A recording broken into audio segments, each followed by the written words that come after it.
नमस्कार, आप देख रहे हैं बिजनेस टुडे बाजार। मैं हूं हर्ष शर्मा। तो एक बार फिर बहुत बड़ी खबर लेकर मैं आपके सामने आया हूं। खबर दरअसल है अडानी ग्रुप से जुड़ी हुई। जी हाँ, फैसले की घड़ी अब बहुत नजदीक आ चुकी है। मैं यहाँ पे बात कर रहा हूँ हिंडनबर्ग और अडानी ग्रुप का मामला जो सुप्रीम कोर्ट में चल रहा था। 23 नवंबर को जो Chief Justice of India DY Chandrachud ji थे, उन्होंने इस पर फैसला सुरक्षित किया था और अब 3 जनवरी को करीब 10:30 से लेकर 11 के बीच में इस पर फैसला सुनाया जा सकता है, फैसला पढ़ा जा सकता है।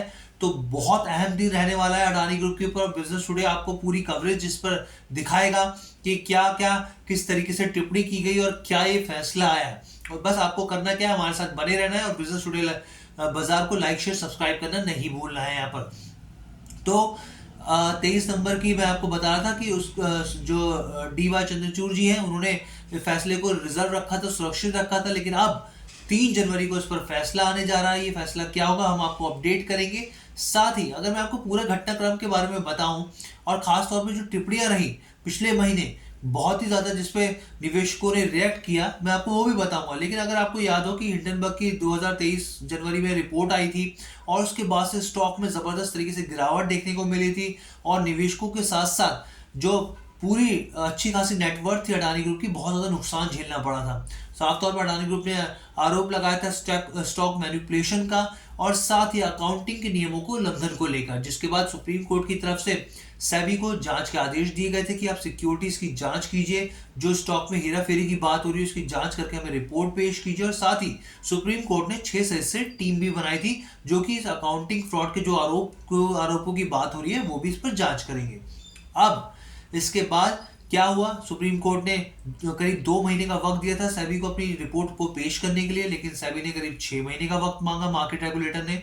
लेकिन फिर आखिरकार 25 अगस्त के करीब जो सुप्रीम कोर्ट के पास सेबी ने अपनी रिपोर्ट पेश की थी। और उसके बाद हम लोग देख ही रहे थे कि कार्रवाई चल रही है। यहाँ तक कि हमने देखा कि 4 PIL दाखिल की गई थी शुरुआत में, जिस तरीके से आरोप लगे थे, और उसके बाद लगातार सुप्रीम कोर्ट में यहाँ पे सुनवाई चल रही थी।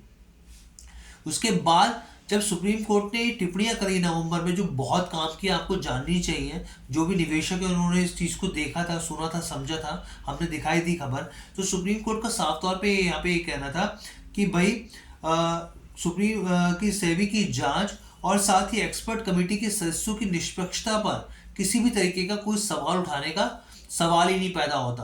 उनका साफ तौर पे ये कहना था कि सुप्रीम कोर्ट का ये कहना था कि सेबी की जांच के ऊपर और साथ ही जो 6 सदस्यीय टीम बनाई है उनकी जो पूरी सदस्यों की निष्पक्षता है उसके ऊपर सवाल नहीं उठाए जा सकते।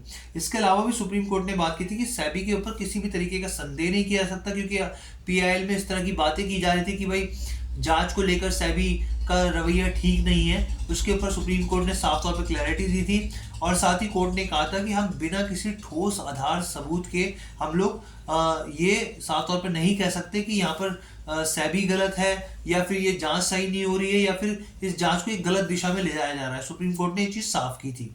इसके साथ ही सुप्रीम कोर्ट ने ये भी यहाँ पे टिप्पणी करी थी कि हिंडनबर्ग की रिपोर्ट को सत्य मान लेना ये भी पूरी तरीके से ठीक नहीं होगा, क्योंकि मामले की जांच चल रही है और हम लगातार जांच कर रहे हैं। और ये भी कहा गया था कि हिंडनबर्ग की जो रिपोर्ट है उसको सत्यता पर परखने का ऐसा कोई भी साधन नहीं है कि उसको सत्य मान लिया जाए, ऐसा कोई भी पैरामीटर नहीं है कि उसको सच मान लिया जाए। और उसके बाद हम लोग देख ही रहे थे कि स्टॉक में जो अडानी ग्रुप के स्टॉक थे उसमें शानदार तेजी देखने को मिल रही थी। हिंडनबर्ग रिपोर्ट को उनका साफ तौर पे कहना था कि तथ्यात्मक तौर पे सही मानने की आवश्यकता नहीं है।